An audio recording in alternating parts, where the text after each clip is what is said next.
Hello बच्चों, sky learning में आपका फिर से स्वागत है। आज हम करेंगे क्लास 12th का लेक्चर जो कि है on the basis of electric field.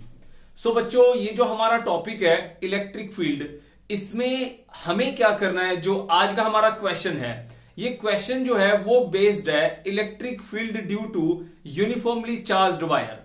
ठीक है, ये हमारे पास एक वायर है, इसके ऊपर हमने क्या करा, एक चार्ज को डिस्ट्रीब्यूट कर दिया और इस वायर की लेंथ इनफाइनाइट है, इंफिनिटी है इसके एंड्स, हमें नहीं पता ये कहां जा रहे हैं। तो इसके ऊपर चार्ज को हमने लगा दिया, मतलब ऐसे चार्ज को डिस्ट्रीब्यूट कर दिया। तो ये जो क्वेश्चन है बच्चों, ये क्वेश्चन आपका electric field due to uniformly charged wire, मतलब एक एक्सटेंडेड बॉडी का क्वेश्चन है। ठीक है, उसका मैं तुम्हें फॉर्मूला बताता हूं और इसका जो प्रूफ है फॉर्मूला का, वो आपको डिस्क्रिप्शन में लिंक मिलेगा एक, उसका पूरा वीडियो है, आधे घंटे के आसपास का वीडियो है, तो वो पूरा का पूरा प्रूफ आपको मिल जाएगा कि वो कैसे होता है। तो यहां पे मैं प्रूफ डिस्कस नहीं करूंगा, सिर्फ ये बताऊंगा कि इसका फॉर्मूला क्या होता है और उसको यूज कैसे करते हैं। क्लियर है? तो देखो बच्चों, टॉपिक का नाम फिर से रिपीट कर रहा हूं, electric field due to uniformly charged wire. Clear है? Electric field due to uniformly charged wire, और उसकी लेंथ कितनी है बच्चों, इन्फिनिटी, इनफाइनाइट लॉन्ग है, इनफाइनाइट लेंथ। तो जैसे मान लो, इसको मैं थोड़ा सा बना के दिखा देता हूं ये होगा कैसे। जैसे मान लो हमारे पास ये एक वायर है, इसके ऊपर मान लो एक चार्ज है पॉजिटिव का, और लैम्डा इसके ऊपर चार्ज की डेंसिटी है। ठीक है, तो यहां पे एक पॉइंट है, यहां से इसका ये डिस्टेंस है, ये डिस्टेंस इसका मान लो r है, और ये डिस्टेंस परपेंडिकुलर डिस्टेंस होगा, परपेंडिकुलर। जैसे ये हमारे पास एक वायर है, तो यहां पे एक पॉइंट है, तो ये डिस्टेंस इसका परपेंडिकुलर होगा। क्लियर हो गया? तो यहां पे इलेक्ट्रिक फील्ड कितना होगा, फॉर्मूला बता रहा हूं, ध्यान से सुनना। E is equals to 2k lambda by R. Clear हो गया? E is equals to 2k lambda by R. k क्या है यहां पे, 1/4 पाई एप्सिलॉन नॉट। लैम्डा क्या है, लीनियर चार्ज डेंसिटी, फॉर्मूला होता है लैम्डा का Q/L। ठीक है, R क्या है यहां पे, परपेंडिकुलर डिस्टेंस। तो बच्चों फॉर्मूला नोट कर लो, इनफाइनाइट लेंथ वायर के लिए 2k लैम्डा बाई आर। तो इसका जो प्रूफ है ये कैसे आया, वो आपको इसके डिस्क्रिप्शन के लिंक में मिल जाएगा। वहां पे मैं टॉपिक का नाम डाल दूंगा और नीचे लिंक होगा, उस पर क्लिक करना, पूरा वीडियो आप उसको देख सकते हो। क्लियर है? ओके, आज का जो हमारा क्वेश्चन है वो क्या कहता है, इसको नोट कर लो, पहले फॉर्मूला नोट कर लो। क्वेश्चन ये कहता है बच्चों, एक infinitely long positively charge straight thread has the linear charge density lambda. Lambda मैंने आपको बता दिया। ठीक है, चलो हम गिवन डेटा लिख लेते हैं एक बार। गिवन डेटा, गिवन में क्या है, गिवन में है हमारे को linear charge density, linear charge density कितनी है, लैम्डा। उसके बाद लैम्डा कूलम्ब पर मीटर इसके यूनिट है, क्योंकि चार्ज पर यूनिट लेंथ होता है। ठीक है, an electron revolves along a circular path having axis along the length of the wire. अब मान लो मेरे पास ये एक वायर है, ठीक है, जो कि इंफिनिटी लॉन्ग है, तो यहां पे एक इलेक्ट्रॉन ऐसे रिवॉल्व कर रहा है, ऐसे चक्कर काट रहा है। ठीक है, okay, the graph that correctly represents the variation of kinetic energy, kinetic energy, ठीक है, of electron as a function of radius circular path. मतलब ये वाला जो हमारे पास आर है, इसके हिसाब से तो काइनेटिक एनर्जी वर्सेस हमें आर का ग्राफ बनाना है। क्लियर हो गया? अगर हमें इंफॉर्मेशन पता है कि हमें करना क्या है, तो क्वेश्चन थोड़ा सा इजी हो जाता है। तो इसीलिए जो गिवन डेटा उसको लिख लो और जो फॉर्मूला होता है इन्फिनिटी वायर की वजह से पहले उसको लिख लेते हैं 2k लैम्डा बाई आर। ये आपके पास एक फॉर्मूला आ गया, ठीक है। लैम्डा है 2k लैम्डा बाई आर है, आर मैंने यहां पे मान लिया डिस्टेंस है जो कि सर्कुलर पाथ में इलेक्ट्रॉन रिवॉल्व कर रहा है। ओके, अब हमें क्या करना है, अब हमें काइनेटिक एनर्जी का रिलेशन पता करना होगा सबसे पहले कि काइनेटिक एनर्जी का रिलेशन होता कितना है। मतलब अगर एक इलेक्ट्रॉन वायर के चारों तरफ घूम रहा है तो ऑब्वियस सी बात है उस इलेक्ट्रॉन को इलेक्ट्रिक फील्ड का सामना करना पड़ेगा। तो वो इलेक्ट्रिक फील्ड क्या करेगा, उसके ऊपर फोर्स लगाएगा। फोर्स लगाने की वजह से वो इलेक्ट्रॉन उसके चारों तरफ घूम रहा है, और कोई रीजन है ही नहीं, क्योंकि उसको वो अट्रैक्ट कर रहा होगा, तभी उसकी वजह से क्या हो रहा है, वो सर्कुलर पाथ में बाउंड है। क्लियर है। तो हम क्या करते हैं, यहां पे इस इंफॉर्मेशन को हम यूज करते हैं कि यहां पे जो इलेक्ट्रोस्टैटिक फोर्स है वो क्या कर रहा है, सेंट्रीपिटल फोर्स को प्रोड्यूस कर रहा है, जिसकी वजह से वो इलेक्ट्रॉन एक सर्कुलर पाथ में घूम रहा है। क्लियर है। तो electrostatic force is equals to centripetal force. Okay, तो सेंट्रीपिटल फोर्स का फॉर्मूला होता है mv² डिवाइड बाई आर, और इलेक्ट्रोस्टैटिक फोर्स क्या होता है, तो इसकी वजह से देखो इलेक्ट्रिक फील्ड मुझे पता है। अब एक फॉर्मूला होता है electric field is equals to force per unit charge. Clear है ना, ये फॉर्मूला तो आपने पढ़ा होगा, नहीं पढ़ा तो इसको देख लो। Electric field is equals to force per unit charge होता है। Q क्या है यहां पे, इलेक्ट्रॉन, तो यहां पे हम लिख सकते हैं F बाई इलेक्ट्रॉन। तो force is equals to E into e, ये हमारे पास क्या आ गया, force experienced by an electron. So यहां लिख सकते हो आप E इंटू ई। E कितना है, ये रहा, पुट कर दो E, और 2k lambda divide by R is equals to mv² over R से आर का कैंसिल हो गया। क्लियर है। अब मुझे काइनेटिक एनर्जी बनानी पड़ेगी, कहीं दिख नहीं रही आपको। काइनेटिक एनर्जी का फॉर्मूला क्या होता है, हाफ mv²।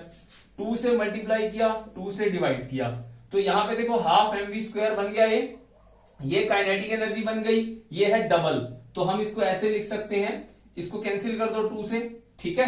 तो काइनेटिक एनर्जी मतलब half mv² is equals to k lambda e. k क्या है यहां पे, 1/4πε0। क्लियर है। इसको लिख सकते हैं हम kinetic energy is equals to k lambda e. So देखो k कांस्टेंट है, लैम्डा हमारे पास फिक्स है, ठीक है, E हमारे पास क्या है, यहां पे कांस्टेंट है। तो ये सारी टर्म क्या हो गई हमारे पास, कांस्टेंट। सो काइनेटिक एनर्जी कैसी रहेगी, constant. So kinetic energy is equals to constant. तो मतलब R के चेंज होने से फर्क नहीं पड़ रहा। सो कांस्टेंट का ग्राफ ये वाला होगा, क्योंकि बाकी सब में तो चेंज हो रही है, किसी में बढ़ रही है तो किसी में घट रही है। तो ये क्या है हमारे पास, B। क्वेश्चन क्लियर हुआ। सबसे पहले आपको काइनेटिक एनर्जी का रिलेशन निकालना है, किसके साथ, आर के साथ। क्वेश्चन ये है, तो उसके लिए आपको बेसिक इंफॉर्मेशन क्या पता होनी चाहिए, सिचुएशन क्या है, electron revolving about the axis of the wire. तो मतलब जो आपके इलेक्ट्रॉन का सर्कुलर पाथ है उसका जो एक्सिस है वो कहां से पास हो रहा है, जो रिवॉल्विंग पाथ है उसके सेंटर से। क्लियर है। उसके बाद आपको क्या करना है, यहां पे काइनेटिक एनर्जी को बनाना है। तो काइनेटिक एनर्जी के लिए क्या चाहिए, हाफ mv² चाहिए। अब उसका कैसे पता चलेगा, हमें पता है कि सर्कुलर पाथ हो, चाहे वो ग्रेविटेशनल का सैटेलाइट टॉपिक हो, चाहे वो आपका इलेक्ट्रिसिटी का टॉपिक हो मतलब इलेक्ट्रोस्टैटिक का, चाहे आपका वो मैग्नेटिज्म का टॉपिक हो, सब में आपको एक बात ध्यान रखनी है कि अगर कोई चीज घूम रही है वहां पे फोर्स कौन सा रिस्पॉन्सिबल है, एंड वो किसके इक्वल होगा, सेंट्रीपिटल फोर्स के इक्वल होगा। ये जिस बात को मैं इंटेंसली बोल रहा हूं आपको इस बात को ध्यान रखना है। ग्रेविटेशनल फोर्स होगा तो G m1 m2 by r² equal to mv² by r, और अगर इलेक्ट्रोस्टैटिक फोर्स की बात हो रही है तो K q1 q2 by r² is equal to mv² by r। ध्यान रखना मेरी बात को अच्छे से। क्लियर हो गया। तो यहां पे force in terms of electric field है, that will be equal to the centripetal force जो कि प्रोड्यूस होता है just because of electrostatic force. I hope आपको समझ में आ गया होगा। अब चलते हैं हम नेक्स्ट क्वेश्चन के ऊपर। तो बच्चों नेक्स्ट क्वेश्चन है हमारा ये क्वेश्चन नंबर 20। सेम कॉन्सेप्ट के ऊपर है जो मैंने अभी आपको कराया था आप इसको ट्राई कर सकते हो, ठीक है। जो बच्चे ट्राई करना चाहते हैं वो ट्राई करें। बाकी इधर देखें, जेई 2024 का क्वेश्चन है। तो क्या कहता है, एक particle of charge -q and mass m। तो हमारे पास एक पार्टिकल है, चार्ज क्या दे रखा है आपको, माइनस का q, मास क्या दे रखा है आपको m, moves in a circle of radius r, radius क्या दे रखा है आपको r, around and infinitely long. तो बच्चों ये चीज आपको देखनी होती है कि वायर कैसी है, फाइनाइट है कि इनफाइनाइट है, ठीक है। तो लीनियर चार्ज डेंसिटी है लैम्डा, तो इनफाइनाइट वायर है, इनफाइनाइट लेंथ वायर। तो इलेक्ट्रिक फील्ड क्या होगा, 2k lambda divide by r। Then the time period will be, time period निकालना है। अगर कोई चार्ज पार्टिकल गोल गोल उसके अराउंड घूम रहा है, सेम सिचुएशन है, कॉन्सेप्ट बिल्कुल सेम है, क्लियर है, बिल्कुल सेम कॉन्सेप्ट। क्या होगा कॉन्सेप्ट, ये इलेक्ट्रॉन रिवॉल्व कर रहा है, ये रेडियस r है, आपको बोलते हैं कि एक चक्कर पूरा करेगा तो उसका टाइम पीरियड कितना होगा, क्लियर है। तो कॉन्सेप्ट कौन सा है, centripetal force equal to electrostatic force, clear हुआ। सेंट्रीपिटल फोर्स कॉन्सेप्ट क्या लगेगा यहां पे, concept is equals to centripetal force is equals to electrostatic. और दूसरा फॉर्मूला क्या यूज करोगे, इलेक्ट्रिक फील्ड का फॉर्मूला होता है फोर्स बाय चार्ज। चार्ज कौन है, इलेक्ट्रॉन है, मैं यहां पे इसको E ले लेता हूं, Q है ऑप्शंस में, तो आप इसको E छोड़ के Q ले लो, तो फोर्स का फॉर्मूला हो जाएगा Q इंटू E, क्लियर हो गया। बस अब आपको वैल्यूज रखनी है जो जहां पे आएंगी। सेंट्रीपिटल फोर्स का फॉर्मूला होता है mv² डिवाइड बाय r, और इलेक्ट्रोस्टैटिक का फॉर्मूला है Q इंटू E। तो आपको E की वैल्यू पता है 2k लैम्डा बाय r, तो Q 2k lambda divide by r, और इक्वल टू में क्या आएगा इसके, सेंट्रीपिटल फोर्स जो कि है mv² बाय r, जो कैंसिल हो रहा है उसको कैंसिल कर दो। पता क्या करना है, टाइम पीरियड, टाइम पीरियड के लिए वेलोसिटी को ब्रेक कर लो, क्या होगा velocity, v is equals to omega into R होता है, क्लियर है। ओके, तो वेलोसिटी को ब्रेक कर लेते हैं, v is equals to omega into R. Linear velocity का रिलेशन होता है ये एंगुलर वेलोसिटी के साथ, क्लियर है, इसको ध्यान रखना, ये बहुत जगह यूज होगा। तो इसकी वैल्यू पुट कर देते हैं m, और यहां आएगा v की जगह ओमेगा इंटू आर का square is equals to 2k q lambda. तो ओमेगा का फॉर्मूला क्या होता है बच्चों, ओमेगा होता है 2 पाई बाई टी। जिसको नहीं पता वो ध्यान से सुने, ओमेगा का मतलब होता है एंगुलर वेलोसिटी। कोई भी चीज सर्कल में घूम रही है, जैसे पंखा चल रहा है, पंखे का एक चक्कर क्या होगा, कितना एंगल बनेगा, 2 pi. Displacement, angular displacement divide by कितना time, capital T, time period, क्योंकि एक कंप्लीट रेवोल्यूशन हो रहा है, क्लियर है। पुट कर दो m into 2 pi over T r, इसका square is equals to 2k और लैम्डा इंटू क्यू। टी निकालना है, क्रॉस मल्टीप्लाई करो, टी को ऊपर ले जाओ और बाकी टर्म्स को नीचे ले आओ, तो कितना हो गया, m 4 pi square r square is equals to T का स्क्वायर, ये सारी टर्म को उठा के नीचे ले आओ, 2k लैम्डा क्यू, ठीक है। 2 को चेंज कर देता हूं, नहीं तो q और सेम लगेगा 2, ठीक है। t निकालना है आपको, तो दोनों तरफ क्या कर दो, रूट कर दो, तो यहां बचेगा t, इस साइड क्या आएगा, m रूट के अंदर रहेगा, divide by 2k lambda Q, और जो चीज बाहर आएगी उसको लिख दोगे 2 पाई r, 2 पाई r। ऑप्शन देख लो कौन सा मैच कर रहा है, वो आपका करेक्ट आ गया, क्लियर है। तो first option is the correct answer of this question, clear हो गया, समझ में आ गई बात। अब चलते हैं अगले क्वेश्चन के ऊपर। तो नेक्स्ट क्वेश्चन है बच्चों, इसके अंदर क्वेश्चन नंबर 21, जो कि जेई 2023 के अंदर आया था। तो क्वेश्चन है बच्चों डायमेंशन के ऊपर बेस्ड। तो 11th में डायमेंशंस आपने पढ़े हैं, डायमेंशनल फॉर्मूला कैसे बनाते हैं।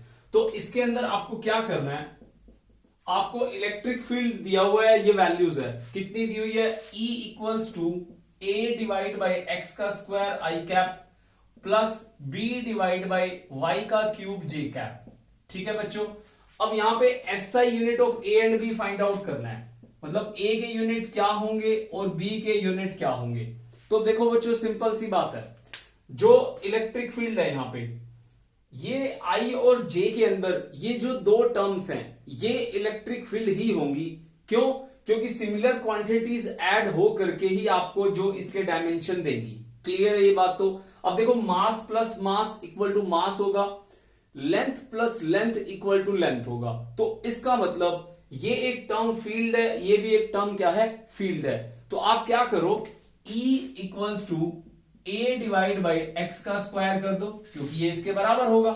Similarly E equals to b by y का क्यूब होगा। अब यहां से इलेक्ट्रिक फील्ड के डायमेंशंस आपको पता है क्या होंगे, मतलब यूनिट्स क्या होंगे, क्योंकि ये इन टर्म्स ऑफ यूनिट्स है। तो यूनिट्स लगा लो यहां पे। E कितना होगा? न्यूटन पर कूलम। फॉर्मूला याद है ना इलेक्ट्रिक फील्ड का, electric field is equals to force by charge. तो फोर्स क्या होता है? Newton by coulomb. क्लियर हो गया?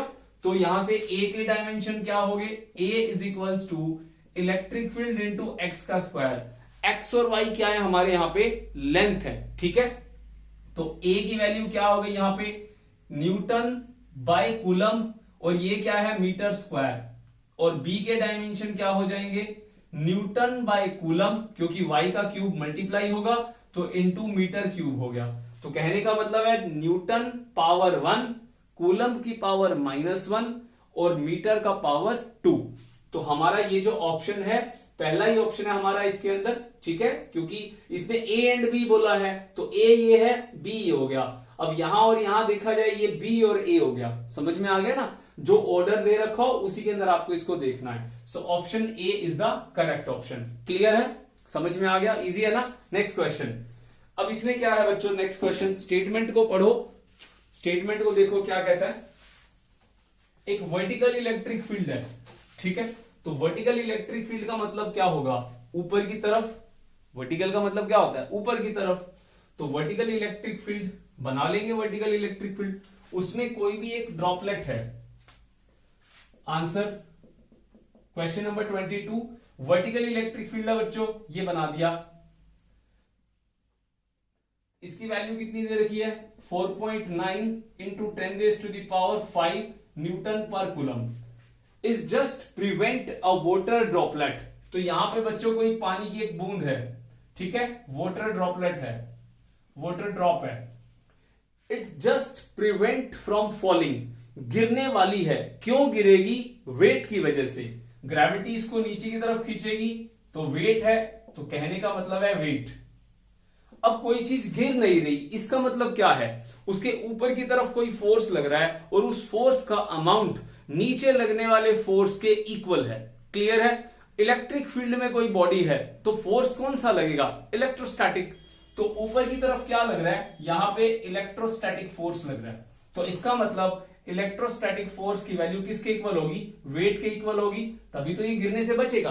अगर मान लो वेट ज्यादा है तो नीचे की तरफ आएगा।